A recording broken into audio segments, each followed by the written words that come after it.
Didn't bring patience either. The rookie walked into Harlem like it was an empty hallway, shoulders squared, hand resting too close to his holster, eyes scanning for danger instead of understanding. His badge was new enough to catch the light. That alone told a story. Across the street, Bumpy Johnson stood still. Not hiding. Not posturing. Just present. The rookie called out his name like it was a command. Sharp. Public. Too familiar for a man who hadn't earned the right. The sidewalk didn't move, but it listened. Windows stayed open. Conversations paused mid-sentence. Everyone knew what happens when a voice rises where it doesn't belong. Bumpy didn't answer right away. Silence has weight when it's deliberate. It presses down on a man, asks him questions he didn't plan on answering. The rookie shifted his feet. He adjusted his stance, trying to remember the training, control the scene, establish authority, don't hesitate. But authority doesn't come from the loudest sound in the room. Bumpy turned, slowly, like time was his to spend. His face gave nothing away. No anger, no smile. Just a calm that didn't need permission.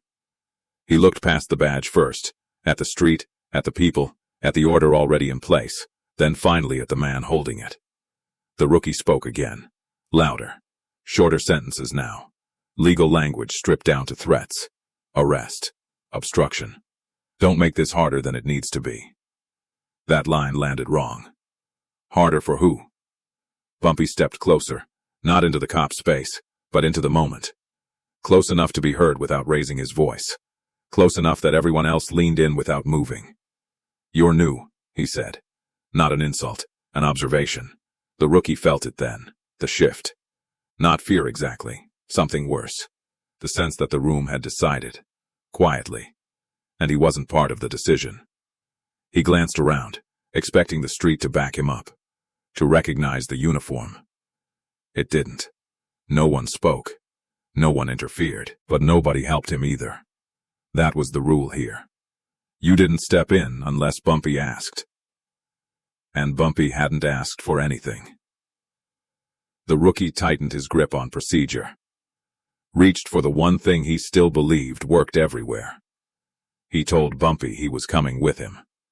Said it like repetition might turn it into truth. Bumpy didn't move.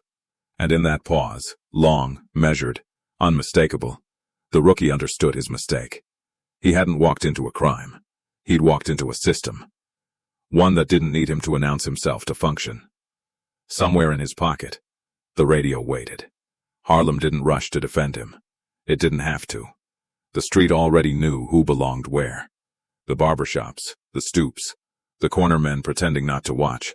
Every piece fit together without instruction. Order lived here. Just not the kind written down. Bumpy stood at the center of it, the way a man stands in his own living room. Not guarding it. Not claiming it, simply existing as proof that chaos wasn't invited. The rookie took a step back without realizing it. No one laughed. No one jeered. That was important. Harlem didn't need noise to make a point. Respect moved quietly, like a current under still water. You only felt it once you were already off balance. Bumpy's eyes moved again, not scanning for threats, but checking on people. A nod to an old man by the bodega. A look toward a woman pulling her child closer, not in fear, but in habit. These weren't gestures of dominance. They were reminders of responsibility. This was his territory because he carried it, not because he enforced it. The rookie cleared his throat. He tried to reset the moment. Authority, he told himself, came from certainty, from rules, from not blinking. But certainty without context is just stubbornness, and rules without respect don't travel far. Step away from the crowd, the rookie said. The crowd didn't step away. That wasn't defiance. It was loyalty. Quiet. Earned. The kind built over years of keeping things from getting worse, of settling disputes before they bled, of knowing when to let a man walk home instead of letting him fall. Bumpy hadn't asked them to stay. They stayed, because he always did. He finally spoke again, voice low enough that it didn't need to compete with traffic or pride. This street's calm, he said. You're the only one raising it. The words weren't a threat. They were a mirror. The rookie looked around one more time, hoping to find an ally in uniform, a familiar blue in the distance. There was nothing. Just faces that didn't hate him, but didn't fear him either. That's when it settled in. He wasn't standing in the middle of a crowd. He was standing in the middle of someone else's order. And he didn't control a single part of it. The rookie tried one last time to sound official. He straightened his back, squared his shoulders, lifted his chin. Small motions meant to remind himself who he was supposed to be. His voice came out sharper than before, clipped by nerves he wouldn't admit to feeling. "Turn around," he said. "Hands where I can see them." The words echoed wrong. They didn't carry authority. They carried tension. The kind that tightens a room instead of commanding it. People on the sidewalk shifted their weight, not to intervene but to brace. Not for violence, for embarrassment. Bumpy didn't move his hands. He didn't need to. He looked at the rookie the way a grown man looks at a mistake already made. Not angry, not smug, just aware of the cost that was about to be paid, one way or another. "You don't want to do this," Bumpy said quietly. That was the moment. Not dramatic. Not loud. Just clear. The rookie hesitated. Training told him hesitation was weakness. But instinct told him something else. That forcing this would make him smaller, not stronger.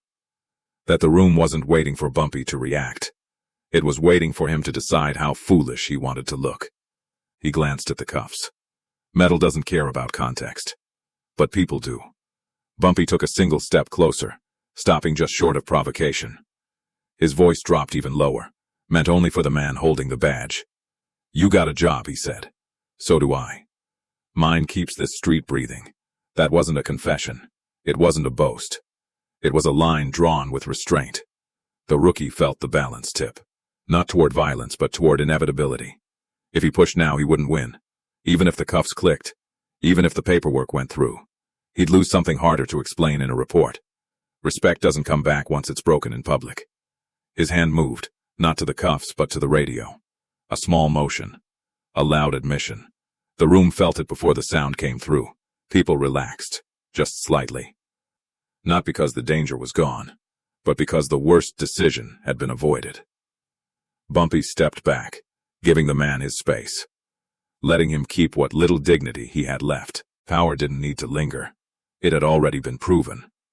The street stayed quiet, but the moment was loud. This wasn't about arrest anymore. It was about what had already been said out loud, in daylight, in front of people who would remember it exactly as it happened. The rookie spoke into the radio, keeping his voice low now. Controlled. Careful. The words were procedural, but the meaning underneath them was personal. "I misjudged this." Bumpy didn't listen in. He didn't need to. His eyes stayed on the block, not the badge. On the rhythm of a place that didn't break just because someone tried to interrupt it. Public disrespect cuts two ways. If Bumpy exploded, the rookie would leave with a story. If Bumpy submitted, the street would lose faith. So Bumpy did neither. He stood there, calm enough to make the moment uncomfortable. Calm enough to let everyone see that force wasn't required to win this exchange. That patience, when chosen, can be louder than authority. Someone laughed nervously down the block. Not mocking, relieved. A signal that the tension had peaked and found its way back down without spilling over. Backup was on the way now. The rookie knew it. Harlem knew it. And Bumpy knew something else. That when more uniforms arrived, the story would change. It always did. He leaned slightly toward the rookie, just enough to be heard without being seen as confrontational. "Next time," he said, "bring your people first." It wasn't advice. It was mercy.